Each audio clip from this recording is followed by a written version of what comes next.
Hi, this is Ken, the Metal Professor, and it must be triple integral time in Calc 3 classes this semester because I came across two triple integral questions in the calculus subreddit just in the last day or two, and thought I would walk through them here in video form just because it's more fun and I think it's a lot more illustrative than the text format there.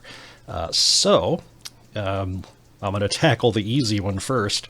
The easier one comes, again, from the R calculus subreddit. Both of these are doing triple integrals in rectangular coordinates. It's a fairly standard triple integral problem. Find a triple integral of the function x minus y dv over a region enclosed by a couple of parabolic cylinders and some constant values for y. So the first thing to decide for a triple integral is, are you going to open up your differential dv as dx, dy, dz, dz, dy, dx? You know, there's 6 different options, and usually the rule of thumb is, unless there's a strong reason not to, just plan on dz, dy, dx. Okay, so what we need to do is take a look at what these boundaries look like so that we can assess the limits of integration. Now, if we're going to open up dv as dz, dy, dx, that means the z integral is going to be on the inside, and we can have fully functional bounds there in terms of both x and y, which means the two functions that are presented are going to end up being our limits of integration. We just have to know which one's below and which one's above. X has to be the one with constant limits of integration because that's on the outside. So we have to decide what's the span of this region on the x-axis. It looks like the bounds on the y-axis are just flat given to us. Okay, it might, maybe we could turn it around to dz, dx, dy since the y values are already posed as constants, but maybe it won't make a difference. So let me pop open this window where I've badly drawn a set of coordinate axes here, and here I'll put in a 0 and an 8 there. There are bounds for y, right? That's okay. So now I'm going to try my best to draw z equals 1 minus x squared first of all, and then x squared minus 1. Now, if it's just the xz plane, hopefully you recognize this as a parabola opening upside down from a z value of 1, and it would intercept the x-axis when z is 0 at x equals minus 1 and plus 1. Okay, so just in the xz plane, that is the paraboloid z equals 1 minus x squared, down at least to the axis, and it would continue below if we needed it to. Okay, now this is a 3-dimensional surface. It doesn't have any y's in it, and so that means that no matter what y is, the surface still needs to maintain the shape of z equals 1 minus x squared. Our positioning for y has no effect on the shape. So basically every single cross-section that we get to, this surface has the same shape. And so it makes a tunnel. It's like a gutter. Okay, that's starting to get badly drawn, but hopefully you can see what I'm trying to do there. Now the other one, the z equals x squared minus 1, well, that's an upright paraboloid, parabola, right? So just in the xz plane, that's what it looks like. And then for the same reason as before, as we go in the y direction, we maintain that same shape. And so what we end up here is like, it's a tunnel. It's got a parabolic roof and it's got a parabolic floor, but it's a tunnel. And it's going to go from y equals 0 to y equals 8, and that's where we would cut it off. Notice that in the x direction, the intersection of these two halves of this is a straight line, and that intersection occurs right here at x equals 1 and right here at x equals minus 1. So if we draw go back to black. If we just draw the xy plane alone, and y goes from 0 up to 8, that's like the worst 8 ever, 0 up to 8,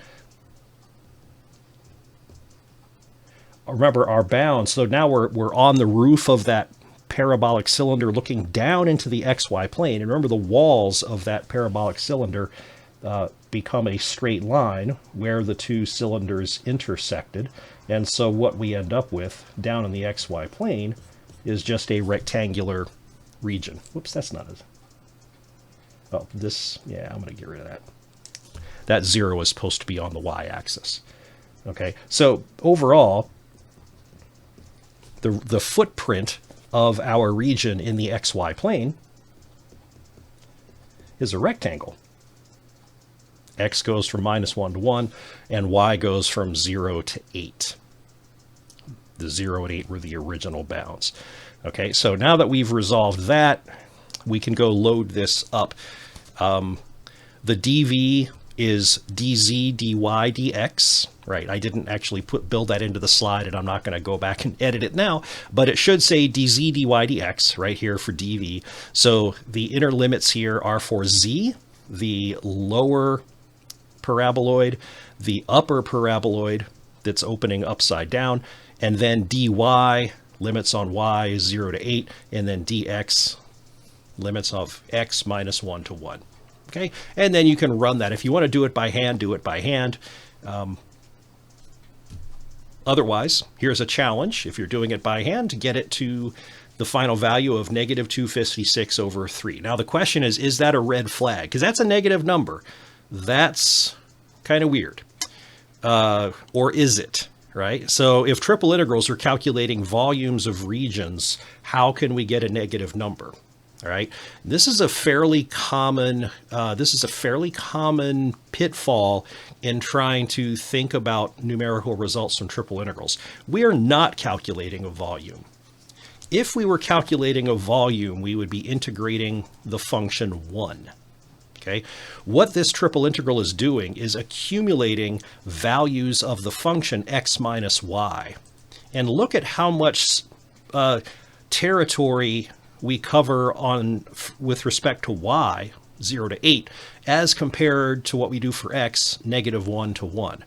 And so we spend a lot more time at y values that are bigger than the x values. So we're accumulating a lot more negative values overall. And so getting a negative net result for this integral is not unreasonable. And again, if we were doing the volume of the region E, we wouldn't have integrated x minus y, we would have integrated just 1. And that happened to be 64/3. I just calculated that separately. Okay, so let's go to the second triple integral problem, which is a little more complicated because the geometry is kind of strange. The problem was to set up an integral that would give the volume, there we go, now we're calculating a volume, above the plane z equals 2x plus 4y, and below the elliptic paraboloid, z equals 6 minus x squared minus 2y squared. And it's really important to say, or to notice, that this is set up the integral. We don't have to evaluate it. As you'll see at the end of this, that's a good thing. Okay. Generally speaking, like I just mentioned, to calculate the volume of a region, we would want to do the triple integral of the function 1 over our region of integration named E here. The differential dv, well, again, when, if all other things being equal, just set it as dz, dy, dx, and don't stress yourself out too much. All right, so let's take a look at a picture here. This elliptic paraboloid is an upside down dome. Okay, it's just that as we slice through it in a horizontal direction, the trace of that intersection is an ellipse, not a circle. So this is an elliptic, it's a paraboloid with elliptical cross sections, not circular cross sections. And you can see that by just going up and down the z-axis, stopping at any z value like z equals 4, and then we'd have 4 equals 6 minus x squared minus 2y squared. That's an ellipse in 2 dimensions. You could draw it and see what that intersection looks like. Instead of trying to draw this by hand, I went ahead and hopped over to Maple so we can see what's going on. So here are the paraboloid and the plane. And you can see that the intersection of those two is itself an ellipse. Okay, the plane is slanted, like so. And so in terms of our region of integration, we are looking under this bubble. So under the bubble, but above the plane. So in it for the volume that we're going to calculate. So the region that we want, the plane is the basement, and the bubble on the top of the dome of the paraboloid is the roof.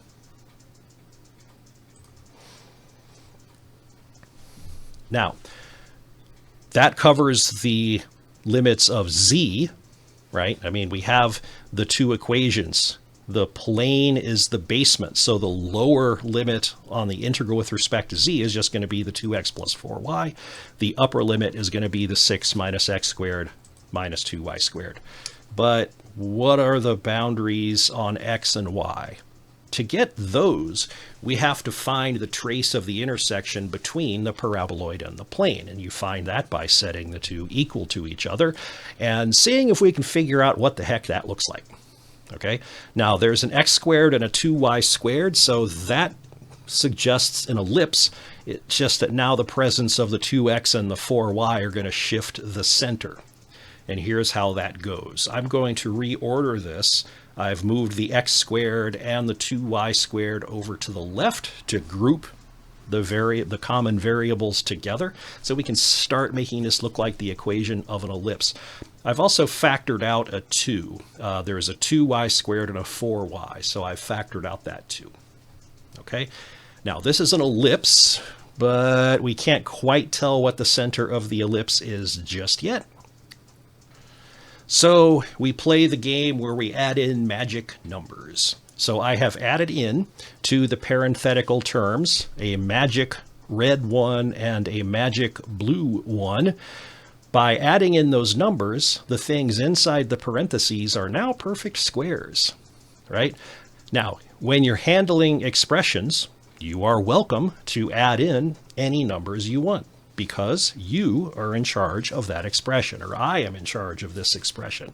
So if I want to add in a couple of 1s, then damn it, I can add in a couple of 1s. The thing is, I have to be careful to keep the equation balanced.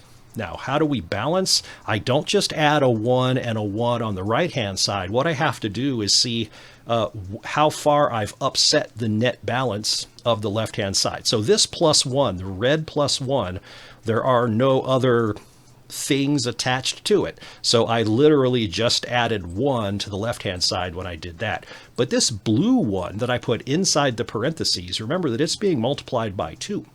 So the net change to the left-hand side by the inclusion of this blue plus 1 is actually plus 2. So I have to balance things out by putting that on the right-hand side. Now I can factor the two expressions that are in the parentheses, and I can add up the right-hand side. And now we have something that looks a lot more like, you know, what normally would be the equation of an ellipse. Its center is minus 1, minus 1. So it's kind of going to be centered here, and I'm just taking a crazy guess. You know, it's an ellipse. Okay, there it is. That's my ellipse. It's certainly not centered at the origin. Its center is minus 1 to 1. So what we have to do here is, even with my lousy picture, we have to decide what are the bounding x values that this region takes up, because those are going to be our constant limits for x on the outermost integral. And then given that, for any x value in between these two, what is the lowest y and what is the highest y? So we're going to need the curves that describe the upper and lower halves of this ellipse. Okay, but that's just algebra. So again, the center is minus 1, minus 1. When y is at minus 1, the y contribution vanishes, and from that remaining piece, essentially the trace on the x-axis, we can see that we end up with -4 and 2 as the bounding x values for our region. So this is an x of -4, this is an x of 2. Those will be our limits of integration for x. The limits on y, this is just an algebra exercise. Just like if you take a circle and you solve it for y equals square root of, I don't know, something like 16 minus x squared, you have the plus square root of 16 minus x squared is the upper half, and the minus square root of 16 minus x squared is the lower half of a circle. We're going to do the same thing here for this ellipse. We're just whittling our way into y, so I subtract the x's to the right-hand side, divide 2 on both sides, take a square root, and now I have y plus 1 equals this nasty square root, which has either the plus version or the minus version. Both of those then have 1 subtracted. So these nasty functions are the lower and upper arcs. Those curves describe this upper arc of the ellipse in the xy plane and this lower arc of the ellipse in the xy plane. But as ugly as it is, we've got our x limits of -4 to 2. We have these as our limits on y, and the limits on z were just the original equations for the plane and the paraboloid, and so here it is. This is the triple integral that would give the volume above the plane but under the paraboloid. And it is definitely a good thing that we don't have to evaluate it. But that's what it is, unless somebody finds a goof here. And if you do, I would love it if you let me know so that I can make some corrections. But that was it. That was a journey through a couple of triple integral problems, just some fun stuff that I came across today on the math subreddits. Both of these came from the same one because it's that time of year for triple integrals. Thanks for watching. I hope this helped clarify some things, either for the original posters, or the idea here is that more people can come across it that are looking up help on triple integrals, and maybe these problems will help them, and that would be wonderful. I will try to put up another video in another day or two.